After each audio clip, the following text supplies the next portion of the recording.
Across Baltimore reopened today after the city made it through the first night with a curfew without the widespread violence many had feared. Meanwhile, more than 100 people arrested during the riots this week are still waiting to be charged.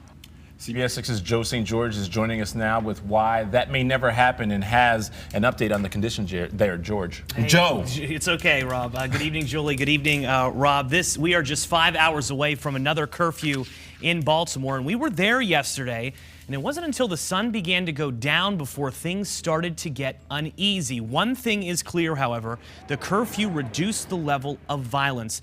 There were 10 arrests last night compared to over 200 the day before, but still rocks were thrown at police officers countering with black pepper pellets. The National Guard remains in the city, and this is what we saw when we were at the Inner Harbor just hours ago. National Guardsmen and women in the hundreds. It's why for the first time in Major League history, the Baltimore Orioles are playing a game in which no fans were allowed to attend. Now, the curfew will last another 6 nights, and we talked to one protester in Baltimore who says this is about people voicing frustration with the status quo.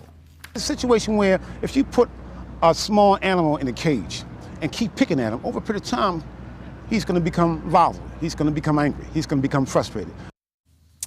And Paris telling me there he does not regret protesting at all. And one issue that is emerging for law enforcement and for prosecutors, Julie and Rob, is charging these individuals who have been arrested. So far, 100 people who have been arrested haven't been charged. Police have said if they don't do so within 48 hours, they will be back on the streets, which means we could have a situation in which people who already rioted, already looted, are back on the streets of Baltimore. Is it because they don't know what to charge them with, or is it just a backlog of everything taking place because all the resources are so busy? Absolutely. You've got resources all over the city, and you have all these people suddenly in jail cells. So it will be interesting to see how prosecutors in Baltimore play this. It's a very important part of the story. With the tensions being so high, Joe, did you ever feel threatened at all the entire time you were in Baltimore? We were safe. It wasn't until probably around 7:30, 8 o'clock last night that they began to almost gather, almost rally, cars rolling through the streets, asking people to join them in their quest to